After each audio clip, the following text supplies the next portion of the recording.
Hello and welcome to the Design Sessions. I'm Rebecca Robeson. I'm so glad you guys are here today. We are going to cover another topic on the area of interior design. Today it's going to be on flooring. Not all flooring, specifically the topic of area rugs. How to use area rugs in your home. And I know it's something that a lot of you are interested in. If you have tile floors or stone floors or wood floors, they make such a difference and they make it feel so much more homey and warm. I have used this cow print underneath of my coffee table. And the fact that it's small is not an issue because since it's got such an irregular shape to it, it's more of a stylish design element as opposed to a rug. I also have a little fun thing. We're gonna take a, field trip, and we're gonna go see my friend Audie at Aja Rugs because he is an expert on area rugs. Okay, so here's the thing about area rugs.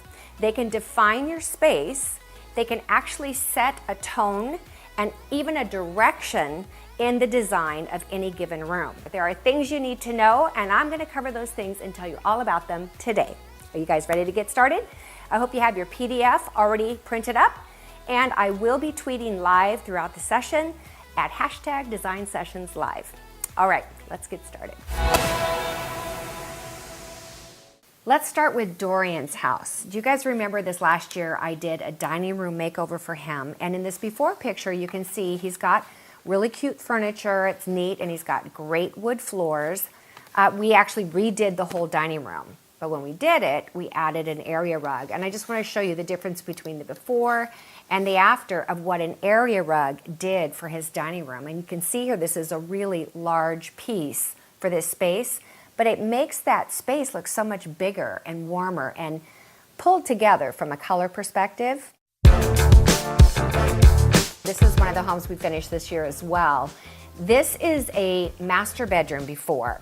And now these clients had wall-to-wall carpeting in their bedroom. And I find that there's always this like debate. Sometimes the woman wants to have carpet everywhere, sometimes the man does. In this case, the husband really wanted carpet on the floor when he stepped out of bed. So this is what the bedroom looked like before. Well, the wife was dead set on hardwood floors. And so I assured him that we'd get a beautiful area rug. We actually had it custom made to get the right size. And we would use extra cushy padding so that he had plenty of space to walk all the way around the bed for his nice cold feet in the morning. And it would be nice and soft. Look at what a beautiful area rug this is and how large it is. It spans the width between the nightstands all the way on both sides and covers the whole front so that the two chairs and the ottoman were completely surrounded by rug. Imagine if that was a much smaller rug, it would not have looked as luxurious and as wow. In my opinion, one of the key things that you need to know and you need to remember, this is like if you don't remember anything else out of this whole thing today, remember this. Bigger is better. It just is. With area rugs, bigger is better. And I'll show you on a SketchUp model what I'm talking about. But before I do, let me show you the family room of the same house I just showed you the master bedroom. And a lot of you have seen these videos because they came out right at the end of this year. This is the family room, and actually they have a large area rug. But what you can see here is with this sectional sofa, this rug does extend a little further out in this direction towards the piano. But as you can see, they created a hallway effect so that they could get to that door and they wouldn't be half on the carpet, half not. But what it did was it defined the space behind that sofa. It's like the back of the sofa, that's where the family room stops. Well, it's not. We wanted to connect the two rooms. So when I got a rug for that place, it was actually a 17 by 14 foot rug, huge. And this rug goes underneath the sofa on both sides and then all the way across so that these chairs here on the side could also sit on the rug. And it made for such a cozy, warm, large room. I mean, it's the same room, but it feels bigger now than it did before. And I think that area rug has a lot to do with that. And then in this last photo I'm going to show you, here is a living room and dining room combination. So look, they have the two legs in the front on the carpet, the two legs in the back off, but then the other seating things don't even go there at all. A small area rug is going to make this space look choppy and it's not going to pull it all together. Look at the difference between this before here and then the after. What a much larger rug. And this has now a nice, beautiful, rich color carpet on the floor that pulls in the stain of the built-ins and encompasses this whole seating area for 4 people. Let's take a look at a SketchUp model. Last month on the design sessions, it was all on furniture placement, and I selected 10 people who are members of the design session to receive a free SketchUp layout of how their furniture could be laid out. This is Cynthia Engelgal. So I'm going to show you the options for area rugs. This is kind of a simple rectangular shaped room, and I want you to see what it looks like so you can kind of guesstimate yourself. Now, there's an option to put in a 5x7 rug, which is what a lot of people do, and I think that's what I just showed you in that before picture. What that would essentially do is create a postage stamp. I don't know, do you guys think this is impressive? Not me, but you often see that. So that would be out. Let's go up to the next size, a 7x9. Obviously, going up is going to be good. But you know, even a 7x9 is just really, that is what, gosh, you would see a lot of people do that. It basically goes the width of the sofa, but it leaves out, you know, and it's nice looking, I guess, but it doesn't do what it could do. And that's why I'm trying to show you in the design sessions. You want to know how to get the kinds of rooms that I do, the houses that I do. I do things in different ways, and one of them is that flooring. Make it as big as you can possibly afford, and I have some budget-minded ideas for you as we go, so stay tuned. In my opinion, I would not do a 7x9. Well, what about an 8x10? Obviously, the higher up we go, the better it's going to be. But let's take a look at what it would really take to make this a Robeson Design home. Right there is and she could leave all this space over here to put the, for a walkway, or she can take this rug and she can put it underneath of the feet and then leave that little walkway right there.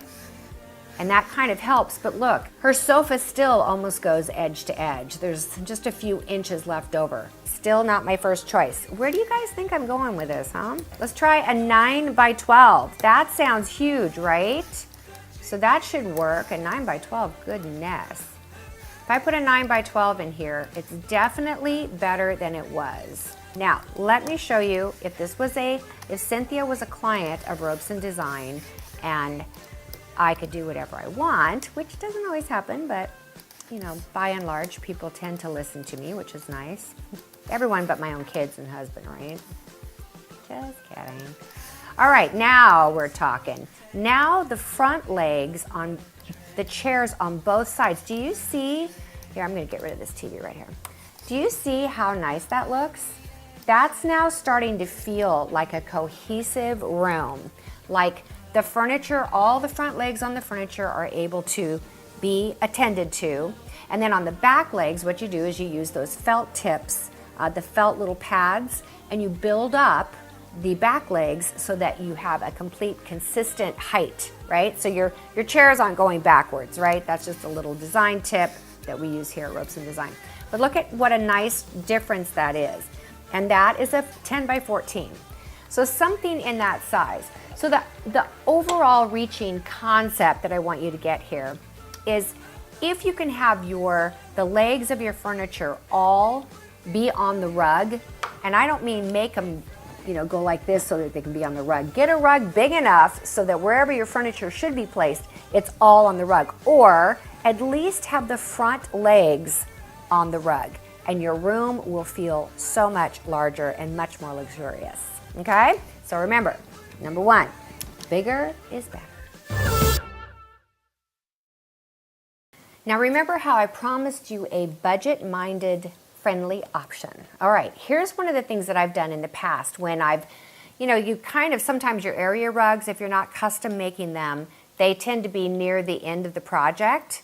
Not always. Sometimes you start with an area rug, and we're going to talk about that in a few minutes. But if your rugs are weighted to the end and you're out of money, you might want to consider this. I did this for a project, and it's a beautiful, beautiful home. But an area rug the size that I needed it to be for the living room, plus I wanted one in the dining room, was going to cost me $8,000 per rug. I think that the living room was $8,000 and the dining room was $6,000. Way too much money, didn't have it in the budget. So what I did is I went to a place locally. We have a carpet store. It's called Kohl's Carpet. You may have those wherever you live. And I looked through all their samples of actual wall-to-wall carpeting. I wanted to find something that would give the look of the custom rug or an area rug. Like, okay, I'm not suggesting that you go and you find your, a Berber or something that you would normally put wall to wall in your house. But this had a high-low cut to it and it's striped, so it looked like it was an area rug. I found it was a lot less expensive, and we got it the size we wanted, and we had it cut to the size we wanted, and we had it bound. And that is not terribly expensive to do, and I'm not kidding you, it made such a big impact. All right, so that's just a little tip. You can have rugs cut to the size that you need them out of regular wall-to-wall carpeting. Here's another example. This family room, they wanted a very colorful family room kitchen combination. So I actually decided to do purple area rug. So we had wood floors, and the accessorizing, when you see it, it doesn't look as bad as it sounds, I promise. I found the exact color of purple that I wanted. And it came from a pillow where I drew the colors from the pillows and went, okay, this color I could live with, and I took it and I had it cut and bound. But I also did the same thing in the kitchen. And at the last minute, I wanted to have a rug to go under the football-shaped table in the kitchen. So we had some leftover purple carpet, and Grayson actually made a template of the table and cut out, and literally just cut it, didn't even bind it. So that was a great way, super inexpensive way to get an area rug. Now, I'm looking at this and I can tell you, in hindsight, this was done probably 5 years ago, I would have made this much bigger. And let me tell you why. Just by looking at that, what Grayson did in cutting out that template was he cut it just to fit the chairs and did not take into consideration pulling the chairs out and eating. But you get the concept, right? And you can see here, this just barely fits. So that rug should have been at least 24 inches bigger all the way around, 12 on each side, making it 24 inches longer and wider. We're going to go on to number 2, which is combining shapes. A lot of people ask me, can you put a rug on top of a rug? So if you have like a carpeting on your floor, can you put an area rug on top of it? And the answer is yes, you can. And I've done it in my own home over the years. I don't do it as much now. I always prefer stone or wood floors with area rugs on top, but sometimes it just works. Here's an example of what we did in the home in Del Mar. You can see here we have wall-to-wall carpeting, but on top of that, we put this really cool kind of bohemian looking blue color, which is her color scheme, rug on top, because that's kind of that bohemian mix and match feel. You also want to make sure that when your furniture sits on it, it doesn't create like a divot. So it really depends on the kind of rug you're putting on top of it and the kind of rug you have underneath. But I thought that this girl's bedroom turned out really cute. Here's a little closer up picture, and you can see that the rug I found, and I believe I found this at Home Goods or something, so it was super cheap. But look how that adds. Imagine if that was just the wall-to-wall carpeting. It would have lost some of its style and quaintness. So we just covered what it's like to put a rug on top of a carpet. What about rugs on top of rugs? Actually, we did this for my daughter in her apartment that she lived in before she got married. We did an outdoor thing for Behr Paints a few years ago. So cute. And we bought all these like bohemian Dury rugs. So they're super thin, and we literally just sort of piled them on top of each other, and it turned out really cute. Guess what, guys? I'm going to show you a project that no one has seen yet. In fact, I just got the pictures back last week. This is the project I did in Denver, and some of you are aware that we just finished and completed an amazing project. We will have videos on it in January, but in the meantime, I can talk to you about the area rugs. So you're going to get a sneak peek of how this project turned out, so don't tell anyone. In the entryway, I actually layered 3 cowhide rugs together. They are, like I said, super thin, and that's why you can layer them and not have a problem with, tripping on them and them being a mess. But I wanted to I had these 2 chairs at the end of the hallway, and your first impression of this is absolutely incredible. And then you can look up closer and you see the detail of the arm of the chair, but see how below that, those cowhides are just literally sitting on top of each other, sort of in an interesting array of the way that it's set up. And in this direction, you can see again the layout of the rugs, but now you look on into the guest bedroom, which had this amazing purple rug, and I'll show that to you when we get to the colorful section, but I gotta say, an overdyed rug in purple, pretty swanky. Let's take a look at her master bedroom. She had requested, she wanted a sheepskin rug under her bed. Well, it's a king-size bed, and sheepskin rugs only come so big, right? So what are you gonna do, like have it under one leg? So at the end of the bed, I did 2 chairs and an ottoman and a table, and I thought, okay, I could probably arrange that sheepskin in a way that it's, again, organic and free-flowing, but if I place it on top of a banana silk rug, that's the gray color, then the sheepskin on top is like the creamy color. At the end of the bed, you see that a couple of the front legs of the chair are on the rug, but it comes forward enough so that the ottoman could go underneath of that sheepskin. It was pretty amazing, and she was so excited because that little bit of sheepskin on top of the silk rug gave it a very cozy vibe. And remember, this is in Denver and it gets real cold, so that'll probably be a very comfortable spot. A lot of times I like to kind of change up the shape if I can. If your home is an open plan and you can see from room to room to room all at the same time, sometimes it works really cool to change up the shapes of the rugs. This is the project I did in La Jolla. You guys have seen Mr. La Jolla's Christmas decorations, his terrace, all 3 floors of his house, but this is a really good case study for the concept of flooring and area rugs.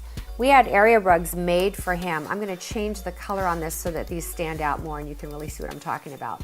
So take a look here. On the right-hand side, once you get up to the top of the staircase, do you see this? This is how you come up the staircase. There's that amazing bocce ball chandelier. Yes, just saying. You come up, and what you're greeted with is the 2nd floor. On the right-hand side is the television area. In the center is like I call it my library table, and over to the left is a lounge area. But right here in this round room with round glass is the dining room table. So take a look here. This looks almost to be a square rug on the right-hand side. Why? Because I wanted my furniture to sit on it, the front legs go almost to the fireplace, and then over here have the chair sitting on top of the entire rug. Then as I come across, straight up, I have a rectangular rug that fit perfectly underneath of the library table. Now mind you, all of the floors in this house are travertine, so these area rugs were to sit on that, and they wanted it a pretty subtle theme. So here's what I did. The rug on the right, you can see that it's like a tan color. Then over on the left, I had a large round rug made. Now look, I could have gone with another rectangle. That would have been perfectly fine. It would have been perfectly fine. But I just felt like I didn't want it to all look same. But I did use the same color of the silk, I guess it is, in all these rugs. So there wasn't a big, your eye didn't go, oh. It just kind of goes, oh. You'll also notice that I did a round rug in the dining room. But there's a difference. On this one, I did the border, and the border matches the border here. On this rug here, it's actually a printed pattern rug. Beautiful, and it's in the same color palette. And then over here, this rug in the dining room, Because it's a defined space and it can only be so big, I didn't want to do the border around it. I wanted it to feel more open. This field here, and this is all the same silk. And you can see that I went from square, this one is a rectangle, and then 2 rounds, all within the same space. And to me it was important because you can see all of these rooms at one time. I know that, I think it's Coralie was one of the people that I helped with her house last month. And she has spaces you can see at the same time. So her area rugs are going to be very important, and they need to be bigger than you might think, Coralie.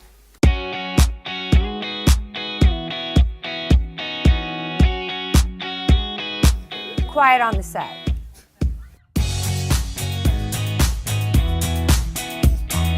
Well, guys, my Design Sessions friends and viewers and members, I just want to welcome you today. This is really special. I'm here in La Jolla and I'm meeting with my really good friend, and actually he is a friend before he was my rug guy, and that's Adi. Adi is the man. I've never met anyone more generous, more kind, more loving, more, well, I shouldn't say loving, that sounds weird, but just the guy knows his business, which is the rug business. He's been in importing for how long? Since 1985. Do the math for us. How long is that? 32 years. 32 years. Good Lord. Yeah. You must have been 3 when you started. I was young when I got into the rug business. Very young. Along my, side of my dad.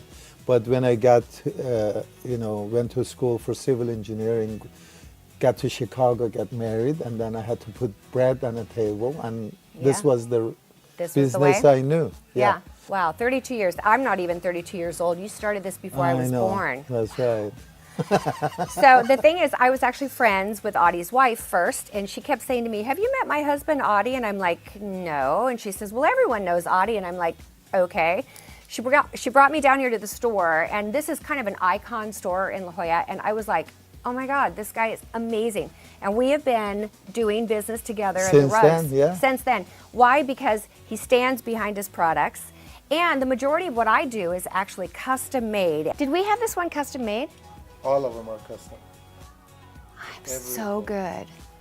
You're very good. You're very good. So how many knots is typically, how do you do that? Like per square inch? Per square inch. So what is an average knot number for an average quality rug? Well, it starts from like Tibetan rugs. They have about 100 to 150 knots per square inch. This is a typical 100-line Tibetan rugs, very tightly woven.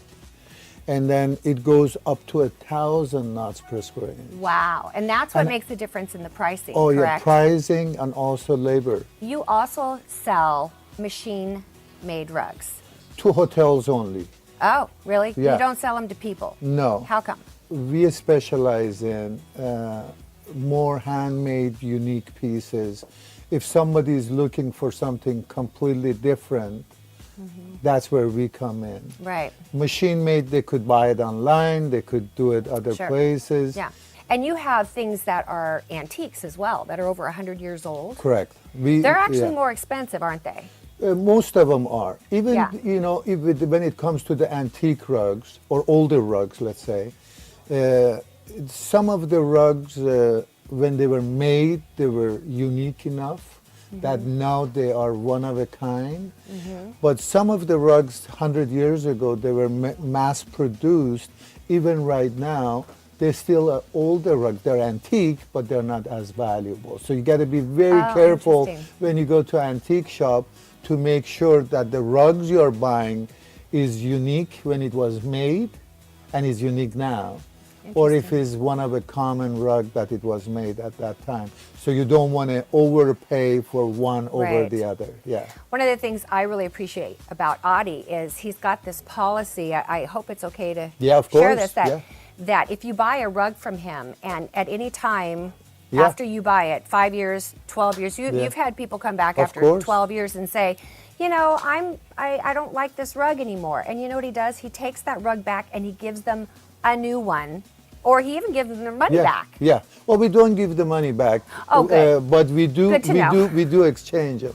And the reason of it is, if you look at back, like in the last 30 years, the labor cost where we make the rugs, we make rugs in India, in Nepal, in all different places, and the labor cost every year goes up, like 4 or 5%. So when we sell the rug, even though we sell it on retail, at 2-3 years overcomes the difference that we are making as a profit. So for us to buy those rugs is in our benefit, and it gives the customers a peace of mind that they don't make mistakes, because they don't have to think that this rug's gonna last for forever. They have to keep it for 100 years anymore. What do you do with the rugs that you bring back? If it's something that we could resell, we resell it, we clean it, resell it. Or overdye. Are those or the ones we overdye them. So when we talk about overdye, let me show you a picture here of one of the girls' bedrooms in the project we just finished in Denver, where we did an overdyed blue rug, and we also did an overdyed purple rug. Rugs, yeah. It's really kind of fun sometimes to do some colorful rugs.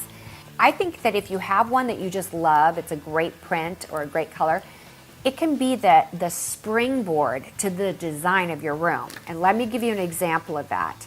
So in the Denver project, I found this rug. This is the overdyed purple rug. Is that amazing or what? And it was incredible. So what did I do? I went and I found bedding. I found a throw for the end of the bed. I picked out a color of the wall, which ended up being Benjamin Moore's color of the year for 2017. Love it so much. And then take a look at this piece of art that I found. It just literally completed the look of this room. And even the throw at the end of the bed and pulling in some of those lighter and darker colors. So all of that started with the rug. This room would not have looked like this.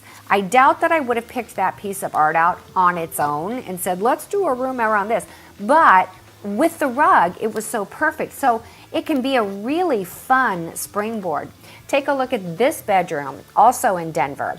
We have an overdyed but antique and kind of like worn looking navy blue and white and gray rug. That was sort of the springboard for my navy blue pillows and the throws and the bedding. And look at these, this wall is painted a navy blue color. All of that came from the rug. So a lot of times people think, wow, you know, how did you find a rug that went so perfectly? I started with the rug, that's how. So what you're telling me is that was probably in someone else's house at one time. Absolutely. Wow, that's pretty cool. And the other thing we do with those, if there's something that is not going to be fresh enough or whatever that we could resell it, then we donate it to different cause and use it for fundraising. So that's pretty cool. If you think about it, for example, I just walked in the door, and in real time, we're filming this before the actual design sessions. Last night, I stayed up all night because I was decorating a tree for a children's hospital that's going to be auctioned off. Mm-hmm. So I told Adi, he said, how you doing? I said, I'm a little tired. I didn't go to bed last night. And I told him what I was doing, and his first thing out of his mouth was, oh, can I donate a rug that they can auction off at the Children's Hospital auction? I mean, that's how he thinks. So this is all about rugs. It's not selling you on Adi. But I just want you to know, if you ever wanted to buy a rug from Adi, he's a guy you can trust, because that's just the kind of guy he is. So I do have some like maintenance kind of questions, simple questions, bringing it down. Not everyone who watches me can afford a custom rug. But we want to have some questions. We want to know some basic things about rugs. Like, so what are the typical area rug sizes? What do they normally come in? They come in from 4x6, 6x9, 8x10, 9x2. Those are typical sizes. You went too fast. 8x10, and then what's after that? 9x12. And that's it? Well, we have rugs up to, 50 feet by 100 feet. But these rug. are typical sizes that they are. That's kind of like your average sizes. Correct. Okay. Correct. I find that if you have really big area rugs and Yeah. your furniture can fit on it completely, Sure. you actually make your space look larger, even though you didn't, push Yeah. your walls back or Yeah. anything. It just feels bigger. Oh, absolutely. So I that's mean, why I have my rugs custom made most of the Yeah. time, so I can get the exact size that I no, want. absolutely. There, one thing with the rug size that a lot of people make mistake. They just like something and they say in a bedroom, "Oh, I just gonna put it in front of the bed." Right. You want the rug to kind of hug the room. I look at the rugs always as a piece of canvas when you want to paint. Right. You do the canvas, and then the furniture and element that you're going to decorate with, those are your object that you use on the canvas. So it should be as like one He's piece. so deep, isn't he? Goodness. Okay, so here's some of my questions. Like, I want to talk to you about cleaning. Uh-huh. So people have area rugs of various qualities.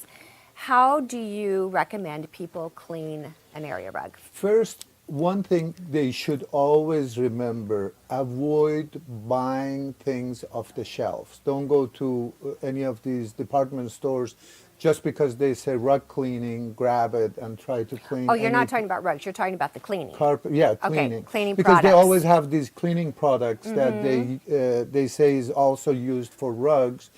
You have to know what are the components of these pieces. What is the ingredients? If there is bleach in them, if it's something that it could damage your material. Yeah. One thing that you should do, if let's say you drop red wine or coffee, something that is hard to, or dog urine, what they should do is just try to blot it with the paper towel, something. Or a T-shirt kind of thing. Well, something that is not colored. Right, a white. So white, so absorbent. you could absorb it. And then once there is nothing comes to your fabric, pour a little bit of cold water in the same area and then do the same thing. Do it 2-3 times and the stuff comes out. Huh. And don't try to smear it. Right, don't rub Some it. people, they love to, when they get Yeah. nervous, they grab a piece of towels or Right. something, they start going like this. Yeah. That's the worst thing you could do I for a rug. just had that conversation with my housekeepers the other day. Yeah. Because I spilled some coffee on an area rug. And she started going And like she went that. down like this. I said, "Don't do that. Just put the towel on there," and I step on it. Yes. And put my weight on it and just kind of absorb as much of the moisture as I can. That's So I the did the right best- thing. that's the best What way. about things like Folex? What do you think of Folex? What is that? Oh my gosh! We usually use wool light or any powder forms of wool cleanings, and we mix it in a lot of water, and that's how we clean it. Okay. Now, what if somebody wanted, it depends on where people are from, but I know that when maybe once or twice, once every other year, maybe I'll have my area rugs cleaned Okay. and we bring it to you, Sure. or there's a place in town that's known for it. They're really expensive though. Yeah. When they do the rug cleaning. they roughly they run between $3 to $4 a square foot if they are done by hand. Yeah. Do not have, if you have somebody that comes and cleans your commercial carpeting or Right. spare bedroom, Like Rug Doctor. it's like the steam cleaners. Right. Don't have them do your carpet because steam is not good for the rugs. That's It's good not- to know. Yeah, it's like when you're washing your clothes, you don't put your wool sweater inside the Right. washing machine because you're gonna get a baby doll sweater back. I've done that actually. Well, that's a good question because now are we assuming that these are all wool rugs? I mean, is this cleaning advice based on all different kinds of rugs or just wool? If they're handmade, you should be clean it by hand. Okay. It should be properly washed. Okay. And if it's a machine-made rug, invite the rug doctor over and go for then it. you could Rub the have hound them dog out of it. steam because most of those, even if it's wool, because the back of them they have silicone and all that Right. put them together. You could even steam those. Like we use a lot of wool carpeting for hotel jobs, Mm-hmm. and we can rip that open, try to have Right. somebody wash it. Right. We have the machine wash it. It's better to tell them when it's wool, tell them to use only cold water on it versus of hot water or steam. Don't steam it. Yeah. So let's talk about some of the different materials that you typically find in rugs in your store. You can have it made out of wool. We all know wool. Wool, silk, silk and wool mix. You could have it with viscose. You could have a bamboo silk. Viscose is rayon. rayon. Is like rayon. Rayon? Rayon. Like rain? No, rayon. I'm just playing with them. Come on. See, this is mixture of natural silk with polyester silk. We even make rugs with aloe cactus. Like Aloe? aloe. Aloe? Yeah, like they, like after you're finished, using it on the floor, you could smoke it. I'm just kidding. Aloe? What is aloe?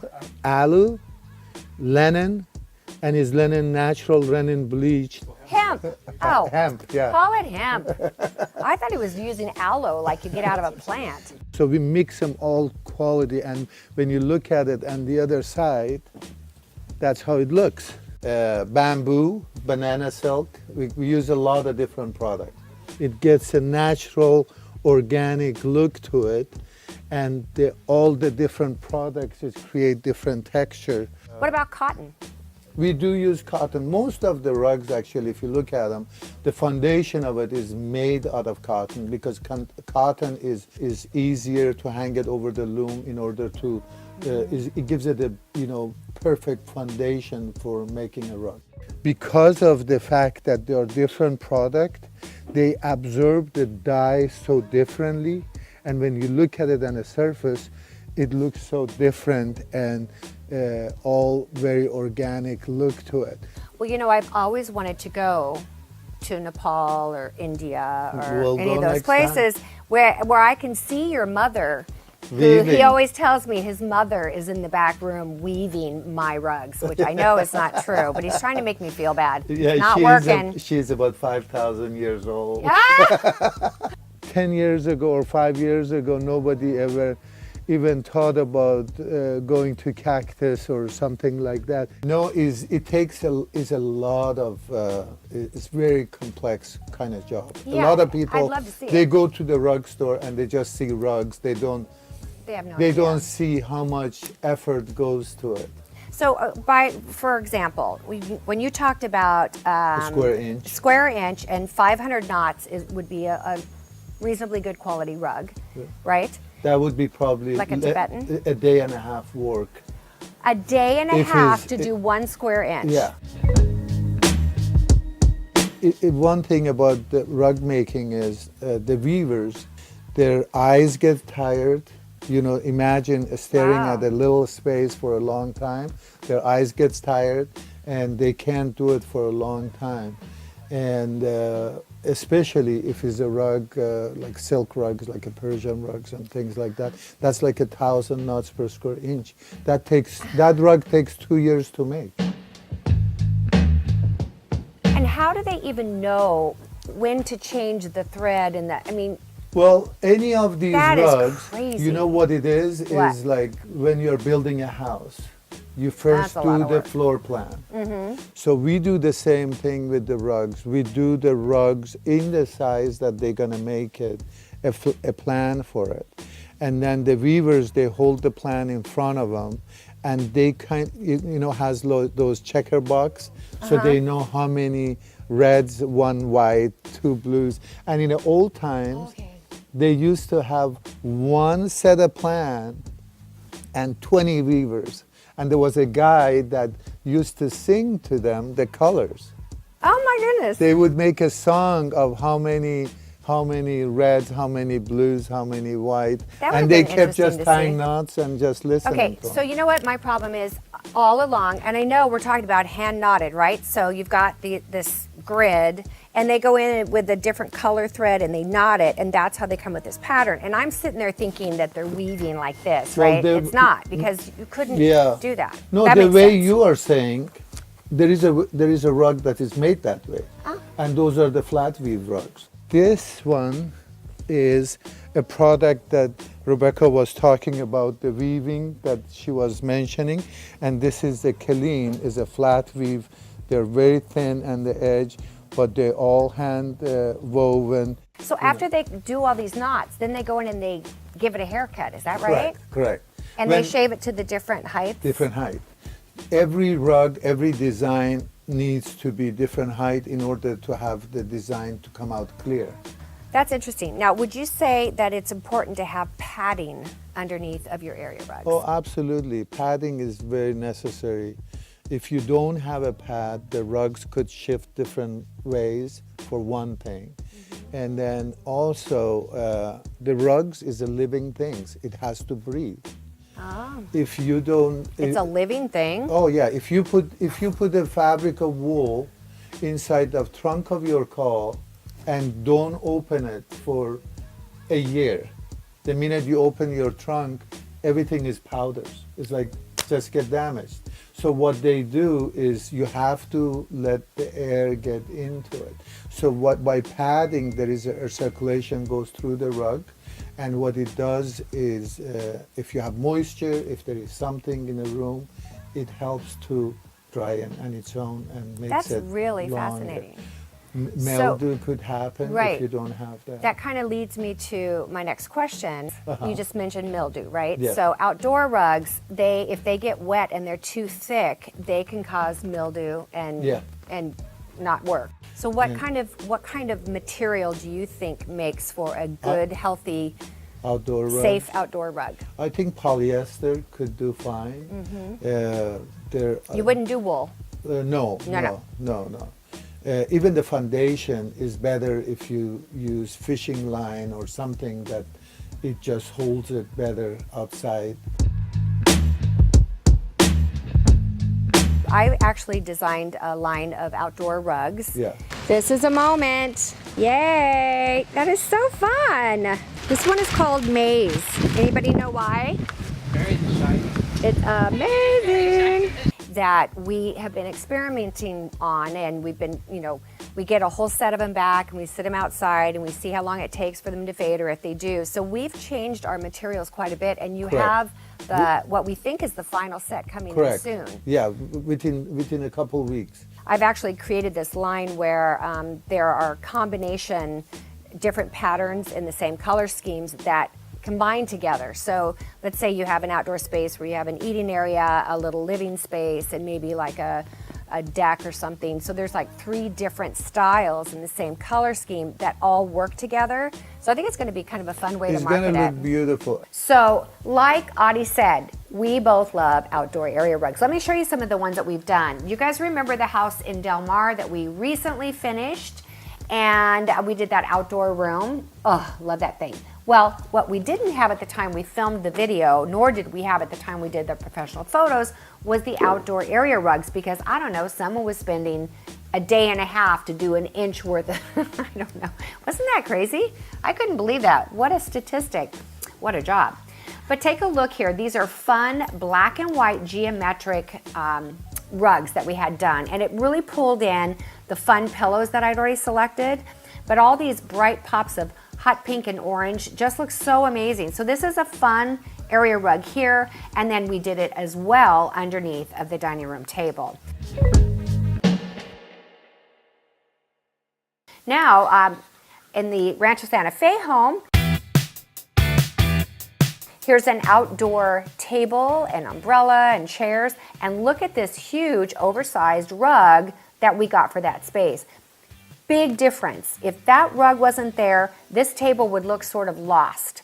And this is over in the sitting area where he has his chaise lounges in the kind of the overhang part that I designed for him. Again, that same rug in a different size, but creating a beautiful outdoor space. There's something about outdoor rugs that I just love. And this is another project that we did where this one is actually what started me wanting to go in the outdoor area rug business, because we ordered this online, and although it took care of my issue of what I needed, it really wasn't the size that I wanted. I wanted a square, and I could only find it in a rectangle. And it wasn't really exactly what I wanted. So anyway, the concept I thought was really cool. It's so colorful. Imagine that with just the stone or the concrete underneath. Nowhere near as cozy and inviting as it is with an area rug under it. And then we can't any of us forget the upper terrace that I did in La Jolla. And remember, that's when my first original area rugs, outdoor rugs, arrived. And that was just so much fun. It added so much, almost that Riviera kind of feel to being outdoors. And what a beautiful rug it was.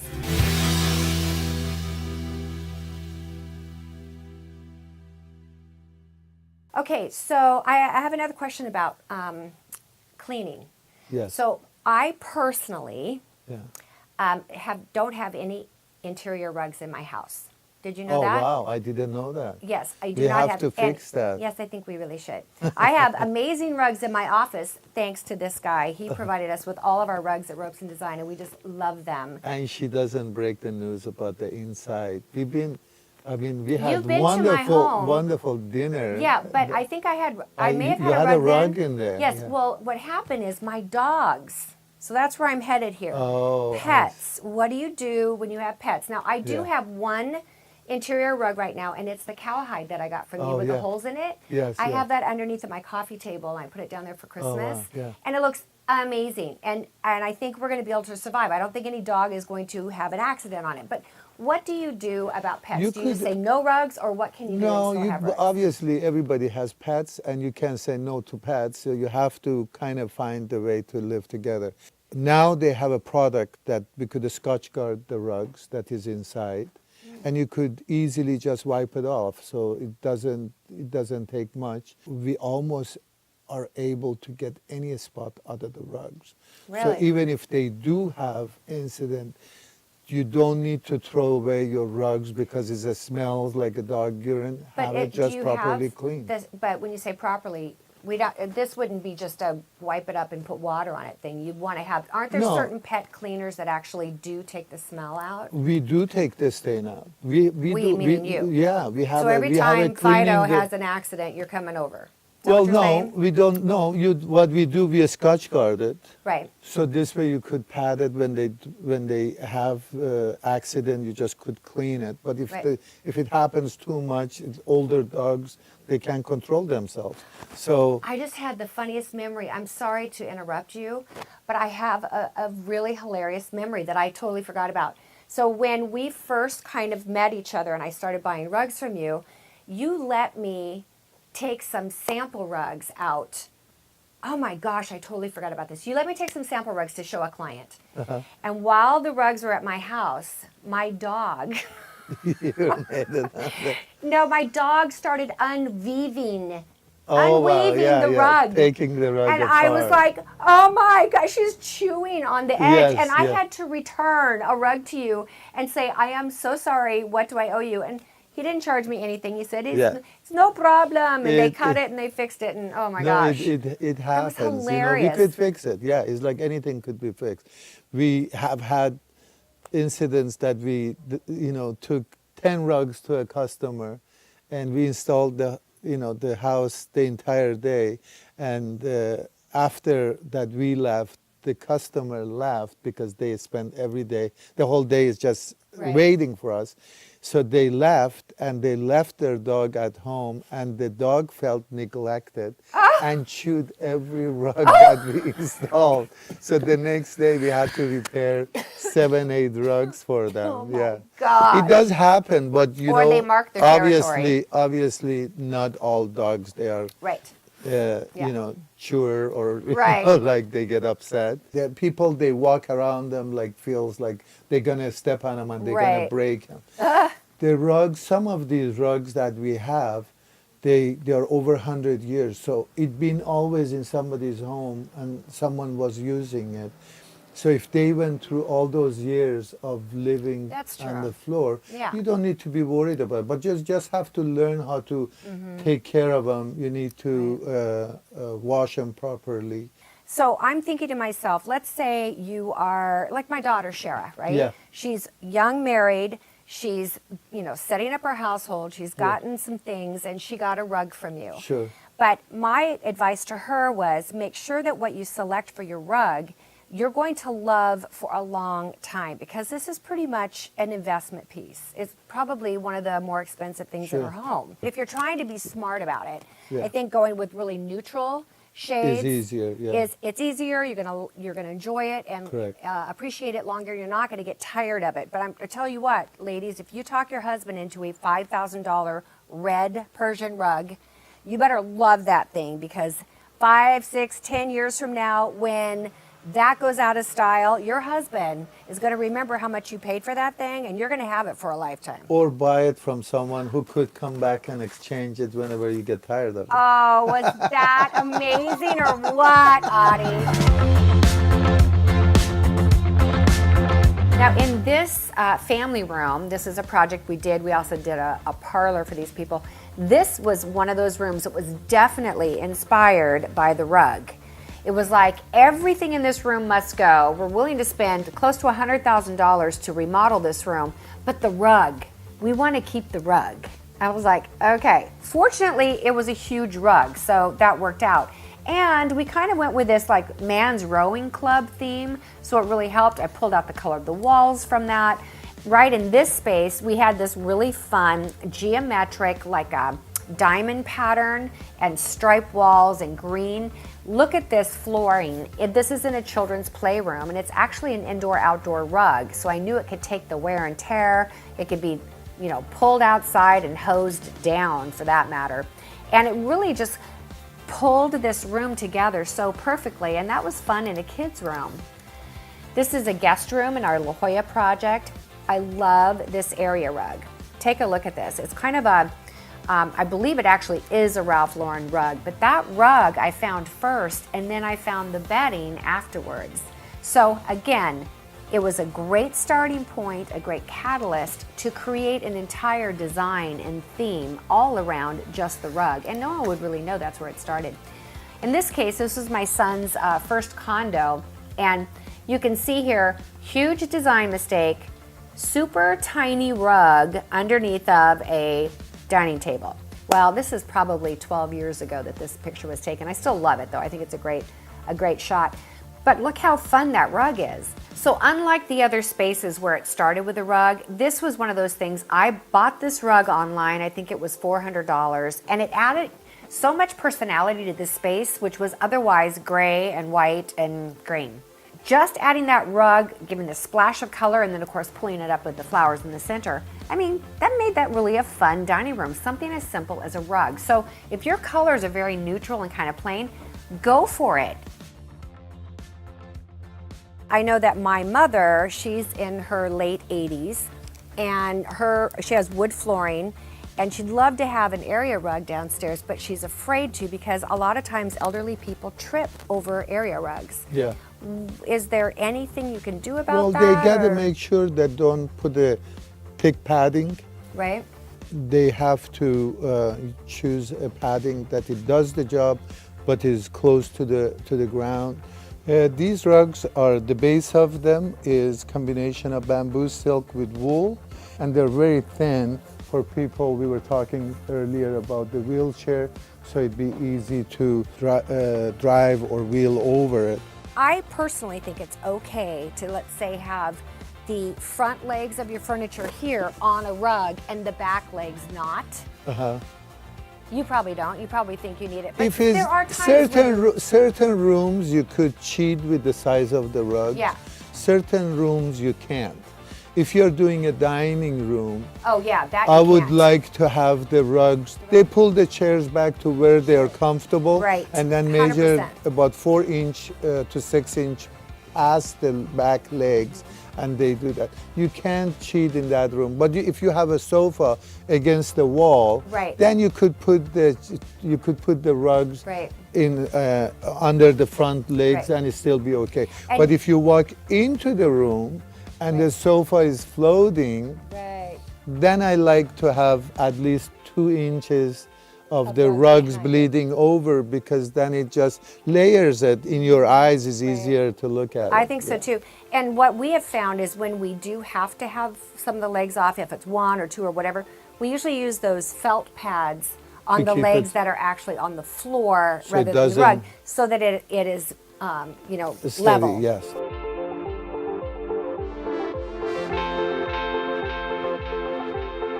When I do pattern rugs, it's usually in an area rug. I don't usually do it on wall-to-wall carpeting, but sometimes I do. In this staircase right here, this was a great project where it's wall-to-wall carpeting, but I had it cut to fit up the staircase.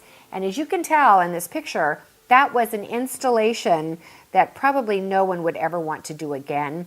Not easy to take a rounded staircase and match the print and the pattern. I mean, they did a great job, but look how striking that is. One of the places that I do tend to go ahead and use patterned rugs is in a media room.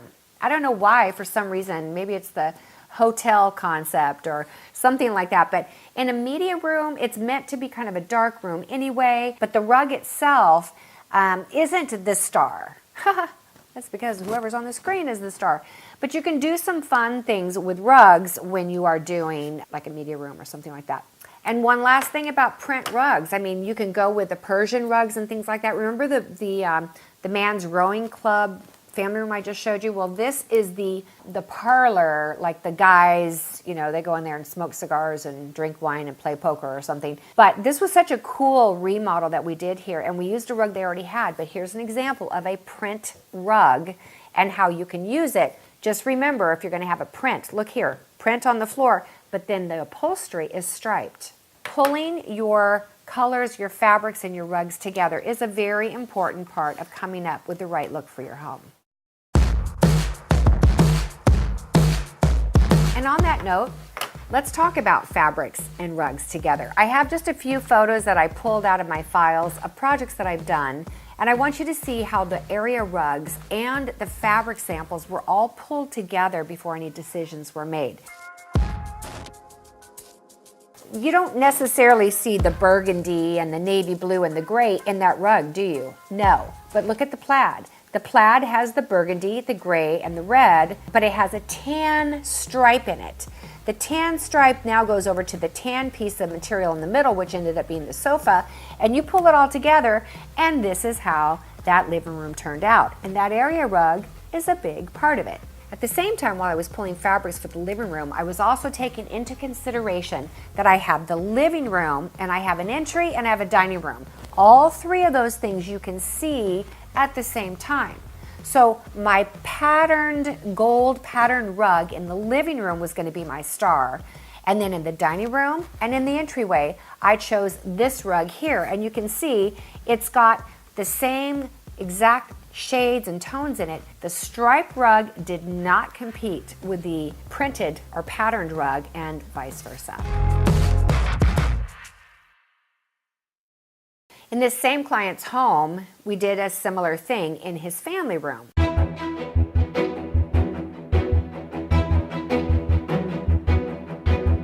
So you can see sitting on top of this, there's the blue fabric and the tan fabric. And those are the fabrics that we used on his upholstery and his furniture in that room. So you can see that I don't make these decisions as islands unto themselves. And I don't make any of these decisions independent of the others. And one last one. Remember that big red rug I said the client said that's the thing that has to stay? Well, here's a look at what I did. This is a really good thing to do. I took the rug and then I brought my paint fan and I laid it out on the floor and I selected the colors that were in the rug by finding the closest color I could on a paint fan and then marking it or cutting it.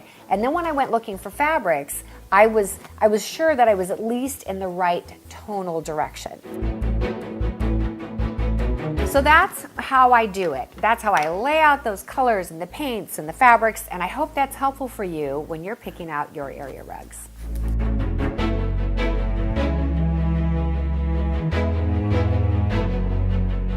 Talk about pilling. You guys know what I'm talking about. Have you ever bought a rug and it just sheds? A lot of times So when they make the rug, sometimes they want the surface of it to be twisted looking. This is a typical twisted wool. If you look at this rug and you see there is some stuff actually on the surface of it that is different height. In order for us to create this salt and pepper effect and make it look like you see every little knots, we had to hard twist this rug. There is 3-4 threads that they twisted really hard, and then they separate them. So when you make the rugs, you see, you know, when you look at the rugs that it has a organic dyes on it, it like tips, is almost like a tip share. And in a lot of cases, when they shear the rug, Meaning they cut it. when they cut it, some of those goes down into the pile and they miss it. I know this won't happen with our banana silk from you guys, but let's say you have a rug. I've talked to people before and they said, this rug sheds. It has shed as long as we've had it. It never stops shedding. Sometimes, that? well, it could be, depends if the shedding is just a material that had been dry. I have to see the rug in order to. But that's not normal, right? No, it shouldn't be. Some stuff when the wool is old and is dry, or if it's a material that is So it could be kind of just disintegrating. breaking. So I guess the bottom line to that is if you have a rug that does that, you probably, and it's been doing it for a long, long time, you probably should see if you can take it back, Yeah, right? If yeah. you bought it at a reputable place, they should take it back. Yeah, If yeah. you didn't, I'm sorry. Yeah. But next time. No, even with the wool, like the rugs we make in Afghanistan or in Pakistan, because we use really hard twist of wool, and then in a lot of cases, when you, especially after you hard wash it, things just start coming out, and you could at least have the place you purchased it take them back or have them shear it for you. So this way, what they do through the term of the rugs, you could shear the rugs many times. You're kidding. So I never knew you could that. just Did you guys know that? give it a reface it and make it sure that it's It's like having flush your and wood is- and floors is- refinished. Yeah, they'll finish it. Yes. When I go to a home that the rugs is not properly picked for size, Do you it go feels around and change everything? no, Excuse no, me while I no, move your furniture and no. adjust your rugs. No, it feels like they just moved to that house, Right. and these rugs belong to the old The home, other house, yeah. and they try to, Right. make it work. The rug Right. size is very important. Before Very. you go to a rug store, go to a rug store, try to look at the Yeah. texture or designs you like, but Measure. before you go, properly measure, make Right. sure that the rug size you're looking at is properly suited for the space you Yeah. need. Is there anything that you can think of that I didn't ask that you think people would want to know, or when people come here and they ask a question, any quick little Well, remedies? the And one we'll thing wrap it up? is though, when a rug store could be a little bit intimidating for people that the first time they go to a rug store. And there is a lot of pattern, there is a lot of different style, there is a lot of different quality, prices. When you go to a store, don't let the rug merchant, wherever you are, try to sell something quick and be done with it. Take your time, don't get intimidated by that. And that's the only advice I could give. And I think that's ask the people that wherever you're buying the rug from, they should let you time to take it to the house and see how it looks in your space with your furniture. Because in a lot of cases, people they come here, they are so certain couple of rugs they picked, it goes well in their living room, dining room, and we talk them into taking 10, 15 pieces. Can you believe So, that? and once when we lay them in the house, It's like paint colors, you know? it's just, Looks different in the it's house than you just think. every home has a different lighting, you have different accessories, a little bit of Yeah. piece of accessory or art piece on the wall could change the color of the rug. Take your time, don't rush. There are a lot of fake sales out there, so that they say 70, 80% discount. Don't fall for that, because all these rugs, especially if they're handmade, they are labor cost and Right. there are material costs. And you can't change those No, things. you can't It is change what those. it So is. if somebody says they have 80% discount, you stay away because that person already had overpriced by so Right. much. Or they've That killed is the o- person who made the rug so they didn't have to pay for it.